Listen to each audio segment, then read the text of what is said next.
Hello, Hands of Dull Bedsit blogger here, and I'm in Stamner Park at the moment, just outside Brighton, near Brighton University, which is just, or Sussex University, which is just over there. And I've decided it's a bank holiday, so I'm going to walk and have a bit of a random ramble on my way to Lewes, which is up over that way. Right, keep going over there, over the hills, and yeah, it's slightly rainy, but I'm hoping that me walking will put the rain off. I feel slightly underprepared. I have a small bottle of water, some oranges, and some Bombay mix to give me power and energy for the route. And yeah, let's see what happens. So I'm now in the woods just behind Brighton, Sussex University, and glad I got out. I was close to not going out. My initial plan was to wake up really early and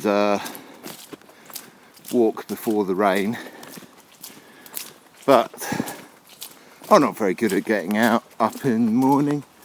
It's a bank holiday, it's not time to get up at 7 in the morning.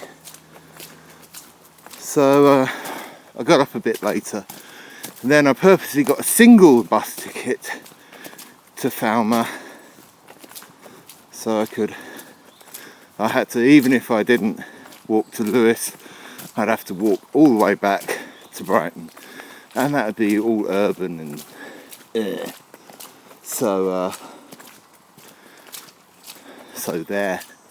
so here I am in the woods walking. I haven't got a set route, to be honest. I don't know the route. I know the rough direction that I'm going, and these footpaths can be seen in many a local filmmaker's horror film and stuff like that. As you can see, sort of like nice wide path here into sort of some copse which you can hide about in, look mean and moody, turn into a zombie filled woodland. Yes, I've seen this area in many a local music video and just general videos.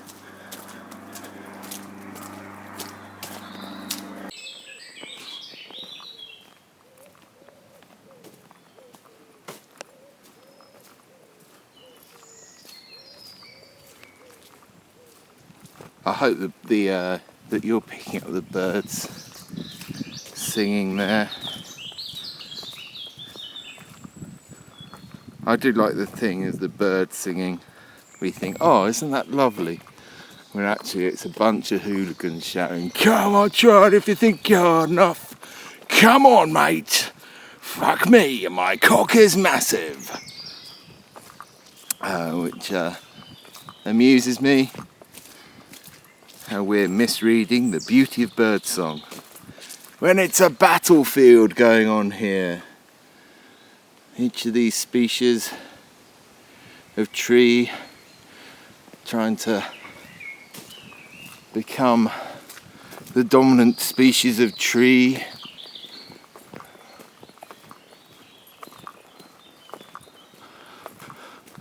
Anyway, which way shall I go? Oh, pylon. It's a weird shaped pylon. Shall we go and have a look up here, see what's going on up here? Still a bit of rain in the air, but not as much as I thought there might be. There you go. And I think, let's see if the arrows point us in any particular direction for Lewes. No, they're just pointing. Now I'm feeling this one because I need to go across this ridge up here. Hopefully this won't take me down to the bottom of the hill, but we'll see. It's going down, but who cares? Anyway, something that's nice about doing walks like this is it's a bit of an opportunity to think and just get away from the hustle and bustle of life. Although, like I was saying, the hustle and bustle is going on all around us, with the birds demonstrating how tough they are, where they are, and the trees very slowly rioting. So, but last night I watched a video from Gary Entropy, and he was talking about another video that he'd made where he was talking kind of, I don't know, maybe about the ivory tower the Western thinking man resides in, and selective Ludditism that and you know, I commented on it. You know, it's very difficult to walk a good path without having bad smeared all over your shoes and leaving a trail of badness behind you, particularly being part of the Western culture. You know, I may try and, you know, I don't really talk about philosophy and political stuff really that much at all really. For me, I think more often than not, you're preaching to the converted if you're preaching it on YouTube. You know, you can help people reaffirm their ideas, but I don't know whether it actually changes anything. And I think ultimately, as with most things, the act of doing is where the magic is. I definitely feel this about art and creative things. The finished product is a finished product, but the act of doing itself is where the magic is. And, you know, I try and live a good life, but then, you know, I'm walking along here talking to an iPad made probably by slave labourers in China,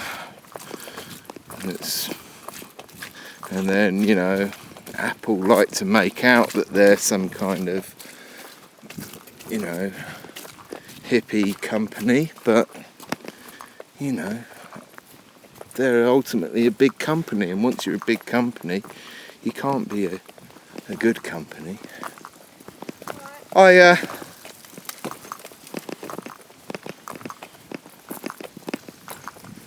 Hi.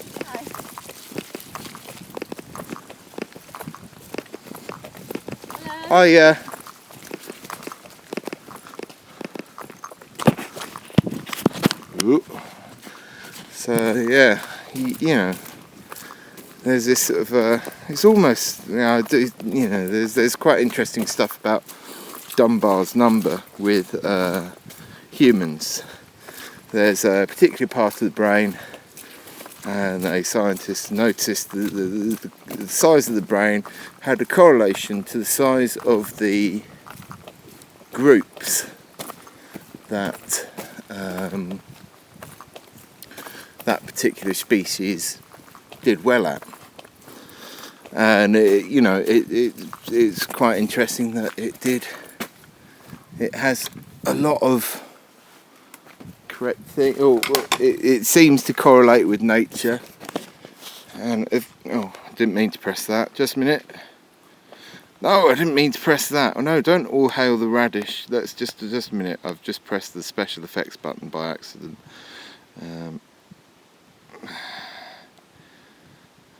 That's the chaos of noise for R2 for you. That's better. Anyway, so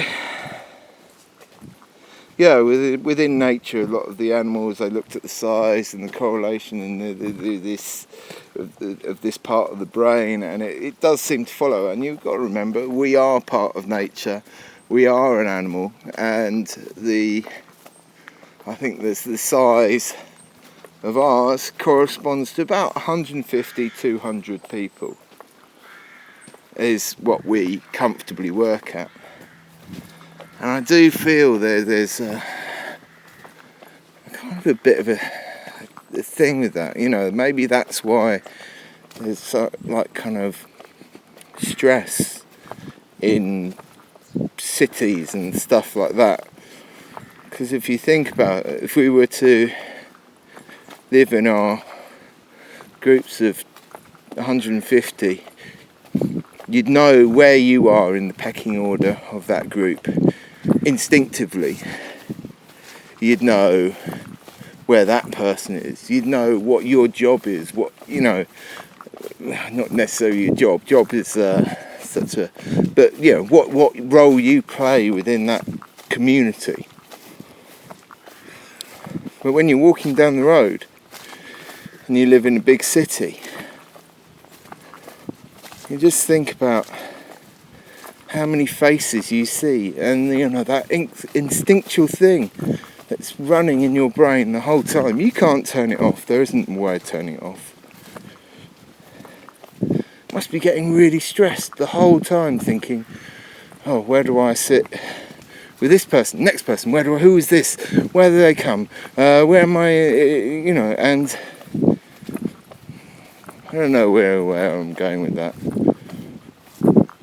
But it's quite an interesting thing, Dunbar's number. And this is a random ramble, so, you know, I can't, yeah, it's very difficult to walk a good path. They've all got, you know, look at this. I love the idea that at one time Britain was coast to coast like that. And you look at a field like that and you go, oh, a field. But really, for biodiversity, that field is like a desert because there's only one crop in there. That's not very biodiverse. Anyway, it started raining again, so I'm going to put the iPad away. So, here I am, just resting in a little copse of trees on the top of Black Cap, which is a hill between Brighton and Lewes, and yeah, it's raining, so I haven't been able to do as much video as I'd like, but you know, that's the way fate takes it, isn't it? Yes. So I'm just about to hit the road that goes into Lewes now. I'm really sorry I haven't chatted very much. I was hoping, well, because the rain, as you can see, I'm a bit wet. You know, I don't know what I was going to chat about. I could have chatted about my ideas about creativity, profit and capitalism, about how I'm feeling annoyed that a lot of people are falling into the divide and rule trap at the moment, and the strange and bizarre world of human mating practices or pre-mating rituals, and about whether I need a cuddle or a shag or both. It's a long time since I've had either. So anyway, a short, not very good walk. Well, not for you. I've enjoyed the walk, even though it's rainy. Sometimes it does get rainy. Bye bye.